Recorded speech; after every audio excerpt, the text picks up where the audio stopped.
சங்கீதம் 30.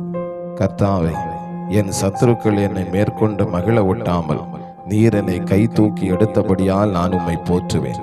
என் தேவனாகிய கர்த்தாவே, உம்மை நோக்கி கூப்பிட்டேன், என்னை நீர் குணமாக்கினேன். கர்த்தாவே, நீர் என் ஆத்துமாவை பாதாளத்திலிருந்து ஏற பண்ணி நான் குழியில் இறங்காதபடி என்னை உயிரோடை காத்தி. கர்த்தருடைய பரிசுத்தவான்களே, அவரை கீர்த்தனம் பண்ணி அவருடைய பரிசுத்தத்தின் நினைவு கூறுதலை கொண்டாடுங்கள். அவருடைய கோபம் ஒரு நிமிஷம், அவருடைய தயவோ நீடிய வாழ்வு. சாயங்காலத்தில் அழுகை தங்கும், விடியற் காலத்திலே களிப்புண்டாகும். நான் ஒரு காலம் அசைக்கப்படுவதில்லை என்று என் வாழ்விலே சொன்னேன். கர்த்தாவே, உம்முடைய தயவினால் நீர் என் பர்வதத்தை திடமாய் நிற்க பண்ணியிருந்தீர்.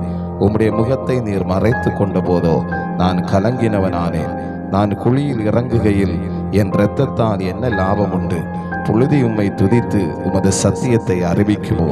கர்த்தாவே, நீர் எனக்கு செவி கொடுத்து என் மேல் இரக்கமாயிரும்.